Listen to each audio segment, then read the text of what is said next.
नमस्कार दोस्तों। आज हम जो टॉपिक लेने वाले हैं वो है पूरी तरीके से लेंस के ऊपर।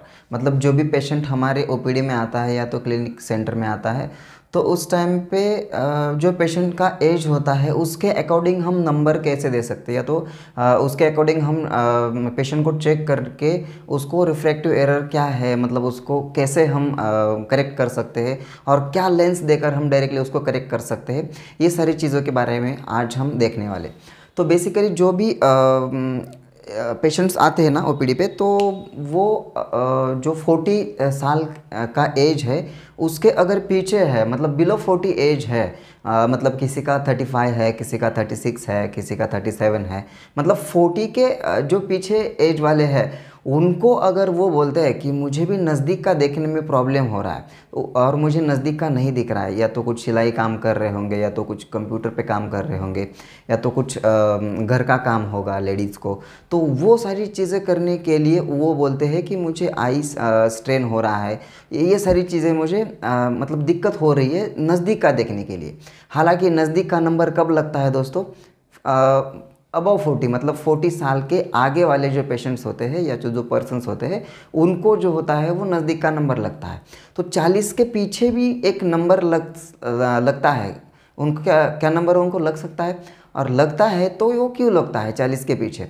तो उसकी जो वजह है वो वजह हम किसी दूसरे वीडियो में देखेंगे, किसी दूसरे सेशन में हम देखेंगे कि क्या वो वजह होती है, और हम क्या 40 के पीछे वाले जो पेशेंट्स होते हैं उनको ज़्यादा तकलीफ़ हो रही है, ज़्यादा प्रॉब्लम हो रहा है, तो उनको भी हम नंबर दे सकते हैं क्या नहीं, बराबर। तो आज हम ये सीखने वाले हैं कि 40 के आगे के जो पेशेंट्स होते हैं 50-60 तक के, तो उनको हम according to age directly number कैसे दे सकते हैं। मान लो आपका जो आई क्लिनिक है या तो ओपीडी है वो अपने गांव से बहुत ज़्यादा नज़दीक नहीं है या तो बहुत दूर है, तो उस टाइम पे अगर आपका चश्मा टूट जाता है या तो इंस्टेंट आपको चश्मा लेना है, ड्राइविंग करना है, बराबर, मतलब इम्पोर्टेंट्स काम करने हैं आपको, लेकिन क्या है आपका चश्मा टूट गया है, तो उस टाइम पे आप किसी भी ऑप्टिकल शॉप में या तो ऑप्टिकल शोरूम में जाओगे तो वो कौन सा चश्मा आप मांगोगे, बराबर ना। नंबर तो इतनी जल्दी आप चेक करके वो सारी चीज़ें करके बना के इतना इतना सारा चीज़ तो आप नहीं कर सकते। इसके लिए क्या करना पड़ेगा आपको, आपका खुद का नंबर मालूम होना चाहिए, या तो आप ऑप्टिशियन हो, ऑप्टोमेट्रिस्ट हो, या तो आँख के डॉक्टर भी हो, तो इंस्टेंट आपको नंबर जो है वो पेशेंट का एज देख के ही आपको देना आना चाहिए, बराबर। तो इसका भी एक रूल है जिसको हम थंब रूल कहते हैं। जो प्रेस बायोपिक करेक्शन होता है या तो हाइपरमेट्रोपिक जिसको हम बोलते हैं, वो जो करेक्शन होता है उसको हम प्लस लेंस से डायरेक्टली करेक्ट कर सकते हैं। वो जो लेंसेस होती है वो लेंसेस गॉगल में या तो चश्मे में लगा के, स्पेक्स में लगा के वो डायरेक्टली हम उसको नंबर दे देते हैं, तो नज़दीक का जो पावर होता है उसमें ऐड करके डायरेक्टली पेशेंट जो है वो नज़दीक का देख सकता है, बराबर, विदाउट डिस्टेंस जो नंबर है वो चेक करवा के, बराबर। तो वो जो थंब रूल है वो आज हम समझेंगे। तो बेसिकली थंब रूल क्या है वो हम इस वीडियो में सीखने वाले हैं, बराबर। थंब रूल, इसमें थंब रूल जो होता है वो सिर्फ प्लस नंबर में ही होता है। प्लस नंबर मतलब कौन से लेंस दोस्तों? कॉन्वेक्स लेंस, बराबर ना, जिसको हम बहिर्वक्र लेंस ऐसा भी बोलते हैं, बराबर। बहिर्वक्र लेंस मतलब जो फ्लैट सरफेस वाली होती है, जो हमारी आँख की लेंस होती है, कितने डायप्टर की होती है? 15 डायप्टर की। तो वो जो लेंस का शेप और जो लेंस जितने डायप्टर की होती है और जिस कर्वेचर की होती है ना, वो होती है दोस्तों हमारे 15 डायप्टर की, और किसकी? कॉन्वेक्स लेंस की, बराबर, कॉन्वेक्स शेप की, बराबर। तो अभी हम समझने वाले हैं, किसी भी पेशेंट का एज आप ले सकते हो। अगर मैंने लिया है पेशेंट का एज 40 साल, बराबर, यहाँ पे मैं एज लिख देता हूँ, बराबर। अभी मैंने पेशेंट का एज जो है वो 40 साल लिया है, तो अकॉर्डिंग टू थंब रूल हम 40 साल के पेशेंट को कितना नंबर दे सकते हैं, और कितना दे सकते हैं इससे बेटर है कि हम क्या नंबर दे सकते हैं उसको, बराबर। तो 40 साल अगर पेशेंट का एज है तो उसको हम डायरेक्टली एक नंबर दे सकते हैं, बराबर। डायरेक्टली हम क्या कर सकते हैं, उसको एक नंबर दे सकते हैं। अब आप बोलोगे कि प्लस एक नंबर जो है वही क्यों देना है, तो वो भी मैं आपको समझा देता हूँ। तो ये जो प्लस एक नंबर है वो होता है नज़दीक नंबर का सबसे कम नंबर, बराबर। नज़दीक का जो भी नंबर लगता है मान लो किसी को लगता है 1.5, किसी को लगता है 2, किसी को लगता है 3, लेकिन आपने कभी नहीं सुना होगा कि नज़दीक का नंबर मुझे प्लस 0.25 लगा है, प्लस 0.50 लगा है। वो नंबर नज़दीक का नहीं होता है। नज़दीक का मतलब प्लस 40 साल का जो एज है, अबव 40 एज वाले जो पेशेंट है उनको प्लस 1 से कम नंबर नहीं लगता है। इसीलिए सबसे कम जो नंबर होता है वो होता है प्लस 1। इसीलिए हम 40 साल के एज वाले पेशेंट को या पर्सन को क्या करेंगे, प्लस 1 नंबर देंगे। वो कैसा देंगे, स्पेरिकल। अब इसमें गफलत नहीं करने का है, बराबर। इसमें डिफ़िकल्टी थोड़ा सा समझने में आ जाता है कि सिर्फ स्पेरिकल ही नंबर क्यों देना है, क्योंकि स्पेरिकल नंबर जो है वही हम हाइपरमेट्रोपिया को और मायोपिया को, मतलब प्लस माइनस हाइपरमेट्रोपिया और मायोपिया, इस रिफ्रैक्टिव एरर्स को क्लियर कर सकते हैं या तो करेक्ट कर सकते हैं, बराबर। जो सिलेंड्रिकल पावर होता है वो सिलेंड्रिकल पावर किसके लिए सिर्फ यूज़ होता है, तो वो सिलेंड्रिकल पावर सिर्फ यूज़ होता है दोस्तों अस्टिग्मेटिज्म वाले पेशेंट जो होते हैं, जिनका जो कॉर्निया का जो कर्वेचर है तो वो चेंज हो गया है या तो कुछ बदल गया है। तो इस वजह से क्या करते हैं, सिर्फ सिलेंड्रिकल नंबर जो है या तो सिलेंड्रिकल पावर है वो हम क्या करते हैं, उसको करेक्ट करने के लिए यूज़ करते हैं, बराबर। अभी क्या करेंगे, हम डायरेक्टली क्या करेंगे, 45 एज लेंगे। 40 के बाद कितना लेंगे, 45 एज। अब 45 एज को क्या करेंगे, हम प्लस 0.50 के स्टेप से बढ़ाते चले जाएंगे। अब प्लस 1 मैंने दिया था 40 साल के पेशेंट को या पर्सन को। अब 45 का जो एज है उसको हम क्या करेंगे, प्लस 1.50, मतलब आधे से बढ़ा दिया हमने, तो क्या करेंगे, 1.5 नंबर हम देंगे, बराबर। इंक्रीज प्लस 0.50, बराबर। 50 के स्टेप से हम क्या करेंगे, जो नंबर होता है हमारा उसको हम क्या करेंगे, इंक्रीज करते चले जाएंगे, बराबर। और 5 जो एज है, बराबर ना, 5 ईयर का एज जो है डिफरेंस, वो हम बढ़ाते चले जाएंगे, बराबर। मतलब 5 साल का एज हमने बढ़ा दिया तो 0.50 के स्टेप से हम जो हमारा लेंस का पावर है वो भी हम बढ़ाते चले जाएंगे, बराबर। अभी 45 के बाद प्लस 5 करेंगे तो कितना आ जाएगा, 50 एज, बराबर ना। तो 50 साल, 50 साल के पेशेंट को हम कितना देंगे, पहले कितना दिया था, 1, 1.5, अब देंगे हम प्लस 2, बराबर। क्या करेंगे हम, प्लस 2 डायप्टर स्पेरिकल जो नंबर है वो हम देंगे, प्लस 2।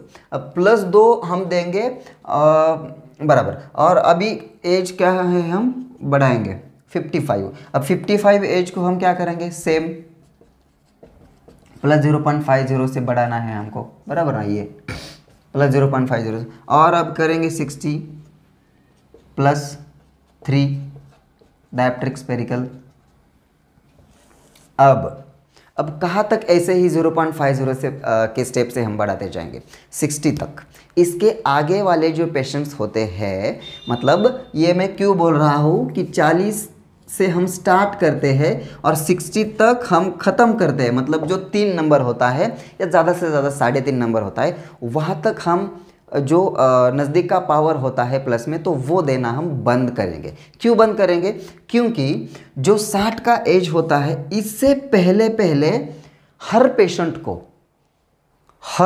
को चाहे वो लेडी हो चाहे वो जेंट्स हो, कोई भी हो, बराबर, हर पेशेंट को, हर पर्सन को 60 से पहले 40 के बाद, मतलब 40 के बाद ये कोई जेन्युइन नहीं है मतलब ये नहीं है कि 40 के बाद ही होना है। 40 के पीछे भी किसी वजह से, किसी कारण से, किसी एक्सीडेंशियल कारण से वो हो सकता है, लेकिन जो है वो 40 के आगे और 60 से पहले एक डिसीज़ हो जाता है, वो हर किसी को होता है। उसका नाम है दोस्तों कैटरैक्ट। क्या है, कैटरैक्ट, जिसको हम मोतियाबिंद भी कहते हैं और मराठी में हम बोलते हैं मोतीबिंदु, बराबर ना, मोतीबिंदु। तो वो मोतीबिंदु जो होता है या तो मोतियाबिंद होता है या तो कैटरैक्ट होता है, वो क्या होता है, जो अपना लेंस होता है वो पूरी तरीके से ओपैक हो जाता है। मतलब जो लेंस होता है उसका कलर जो होता है वो पूरी तरीके से जो हमारे क्लाउड्स का कलर होता है उस टाइप का हो जाता है।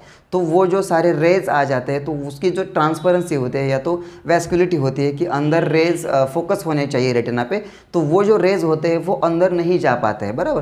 तो वो जो कैटरैक्ट नामक रोग है या तो डिसीज़ है वो हर किसी को 60 से पहले पहले हो जाता है। अब किसी को हो सकता है 45 में हो, किसी को हो सकता है 50 साल में हो, किसी को हो सकता है 60 साल में हो, बराबर ना। तो उस टाइप से उस एज रिलेटेड जो है वो क्या होता है, हमारा कैटरैक्ट जो डिसीज़ है वो हो जाता है। इसीलिए 60 वाले जो पेशेंट है उनको हम क्या करेंगे, अगर उनको नंबर लगता है +3 नंबर से साफ साफ दिखाई दे रहा है तो उनको हम +3 नंबर दे सकते हैं। अगर 60 के भी आगे है 65 तो सेम है, हम यहाँ पे +25 0.50 बढ़ा सकते हैं, उसमें कोई दिक्कत नहीं है। लेकिन 3.5 तक ही बढ़ाना है।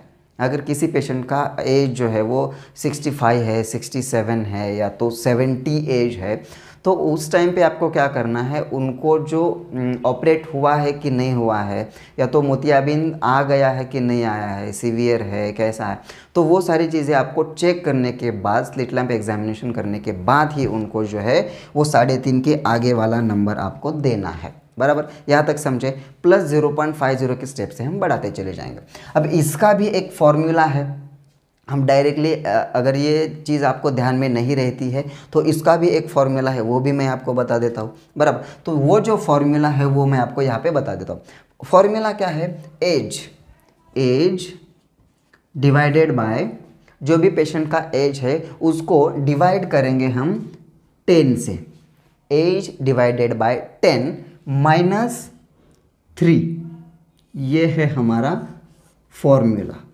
इस फॉर्मूले को हम क्या करेंगे, ये जो फॉर्मूला है इस फॉर्मूले को हम यूज़ करके क्या करेंगे, ये जो सारा रिफ्रैक्टिव एरर्स का जो पावर है या तो नियर पावर हम देते हैं, या तो प्रेस बायोपिक जो पेशेंट्स होते हैं उनको देते हैं, या तो हाइपरमेट्रोपिक जो पेशेंट होते हैं उनको देते हैं, तो वो जो सारे हम नंबर्स देते हैं या तो रिफ्रैक्टिव पावर्स देते हैं ना, तो वो सारी चीज़ें हम इसी फॉर्मूले से दे सकते हैं। अब एज क्या है, कोई भी एक एज ले लेते हैं हम 40, अब हम 40 एज ले लेते हैं, 40 डिवाइडेड बाय क्या करना है हमको 10। अब 40 डिवाइडेड बाय 10 कितना होता है, 10 × 4 कितना हो गया 40, तो क्या हो जाएगा 4.0। अब इसमें क्या करना है हमको -3 4 -3 कितना आ जाएगा, इज इक्वल टू 1। और मैंने पहले ही बता दिया था, अगर नज़दीक का पावर देना है तो उसमें आपको 100% प्लस ही नंबर देने का है, तो क्या आ जाएगा +1, बराबर, +1 आ गया, +1। 40 साल के एज के पेशेंट को हम क्या करेंगे, +1 नंबर दे देंगे अकॉर्डिंग टू, बराबर, ये फॉर्मूला। ये दोनों आप मैच कर सकते। और एक एग्जांपल ले लेते हैं, मान लो कोई 55 साल का है, 55 एज, बराबर, उसको क्या करेंगे हम 10 से डिवाइड करेंगे, 10 से 55 को डिवाइड करेंगे तो कितना आ जाएगा हमारा 5.5, बराबर। इसको हमको क्या करना है, -3 करना है, बराबर ना। 5.5 -3 कितना आ जाएगा, कितना, बराबर 2.50 या तो 2.5, बराबर ना, 2.5। अब यहाँ पे कितना आ जाए 2.50, 55 हम देख लेते हैं, 55 2.50, यहाँ पे हम लिख देंगे डायप्टरिक स्फेरिकल, यहाँ पे भी लिख देंगे डायप्टरिक स्फेरिकल, बराबर। तो ये सारी चीज़ें जो है, ये जो फॉर्मूला है वो आप ध्यान में रख सकते हो। किसी को भी आपको अगर किसी भी पेशेंट को डायरेक्टली नंबर देना हो तो वो भी दे सकते हो, उसमें कोई दिक्कत नहीं है। लेकिन जो अकॉर्डिंग टू एज, मतलब किसी पेशेंट का अगर 50 साल एज है, मतलब 50 साल का पेशेंट है, तो उसको आपको +2 ही देना है, उसको आप +2.25 या +2.5 नहीं दे सकते हो। अगर दोगे तो उसको हेडेक का प्रॉब्लम इंस्टेंट हो जाएगा। हाँ, 0.25 आप कम दे सकते हो, उसमें कोई दिक्कत नहीं है। मान लो कि मैंने अभी एग्जांपल बताया 50 साल का एज है, बराबर, तो 50 साल का पेशेंट है तो उसको क्या करेंगे हम +2, +2.25 या 2.5 नहीं देंगे, +2.25 दे सकते हैं, तो +1.5 भी दे सकते हैं, उसको दिखेगा, बहुत क्लियर एंड शार्प नहीं दिखेगा लेकिन अच्छा दिखेगा, उसमें कोई दिक्कत नहीं है, बराबर। मान लो अभी किसी पेशेंट का एज 57 है, बराबर, 57 एज है, तो 57 एज है तो हम क्या करेंगे, कितना नंबर देंगे, 55 नंबर, 55 एज वाले पेशेंट को हमने कितना नंबर दिया है, 2.5 नंबर, बराबर। और 60 वाले को कितना दिया है, प्लस 0.25 ऐड करके 2.5 प्लस 0.50 कितना दिया है, 3। अब उसमें हम क्या करेंगे, 0.25 माइनस करेंगे 3 में से। और 55 से आगे कितना है, 56 भी है, 57 भी है, 58 भी है, 59 भी है, तो भी हम क्या करेंगे, प्लस 0.25 ऐड करेंगे, मतलब 2.50 है। अगर 57 एज है तो उसको हम देंगे 2.75, बराबर। यहाँ पे 45 है और 50 है, उसके बीच में कोई भी है, 46 है, 47 है, 48 है, 49 है, क्या देंगे हम, 45 से आगे अगर कोई भी एज है तो 1.50, उसमें क्या करेंगे हम, प्लस 0.25 ऐड कर देंगे, बराबर। या तो प्लस 2.00 में से माइनस 0.25 हम निकाल देंगे, तो कितना आ जाएगा, 1.75। सेम इसी तरह 42, 43, 44 को भी हम दे सकते हैं, और 57, 58, 59 को भी हम दे सकते हैं। ये सारी चीज़ें समझ में आ गई, बराबर। ठीक है, चलो तो मिलते हैं नेक्स्ट वीडियो में, तब तक के लिए खुश रहिए, थैंक यू।